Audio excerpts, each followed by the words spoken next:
ਮੀਆਂ ਮੁਹੰਮਦ ਬਖਸ਼ ਫਰਮਾਉਂਦੇ ਨੇ, ਹਿਜਰਤ ਤੇਰਾ ਜੇ ਪਾਣੀ ਮੰਗੇ ਤੇ ਮੈਂ ਖੂਹ ਨੈਣਾ ਦੇ ਗੇੜਾ, ਜੀ ਕਰਦਾ ਤੈਨੂੰ ਕੋਲ ਬਿਠਾ ਕੇ ਮੈਂ ਦਰਦ ਪੁਰਾਣੇ ਛੇੜਾਂ।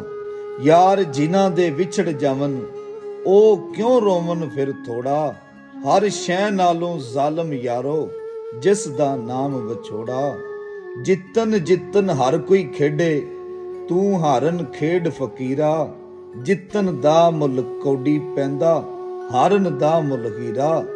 ਸਭ ਸਈਆਂ ਰਲ ਪਾਣੀ ਨੂੰ ਟੁਰੀਆਂ ਤੇ ਕੋਈ ਕੋਈ ਮੁੜਸੀ ਭਰ ਕੇ, ਜਿਨ੍ਹਾਂ ਨੇ ਭਰ ਕੇ ਸਿਰ ਤੇ ਧਰਿਆ ਉਹ ਪੈਰ ਰੱਖਣ ਡਰ ਡਰ ਕੇ। ਖਸ ਖਸ ਜਿਤਨੀ ਕਦਰ ਨਾ ਮੇਰੀ ਤੇ ਸਾਹਿਬ ਨੂੰ ਵਡਿਆਈਆਂ, ਮੈਂ ਗਲੀਆਂ ਦਾ ਰੂੜਾ ਕੂੜਾ ਤੇ ਮੈਨੂੰ ਮਹਿਲ ਜੜਾਇਆ ਸਾਈਆਂ। ਰਹਿਮਤ ਦਾ ਦਰਿਆ ਇਲਾਹੀ ਹਰਦਮ ਵਗਦਾ ਤੇਰਾ, ਇੱਕ ਕਤਰਾ ਜੇ ਬਖਸ਼ੇ ਮੈਨੂੰ ਕੰਮ ਬਣ ਜਾਂਦਾ ਮੇਰਾ।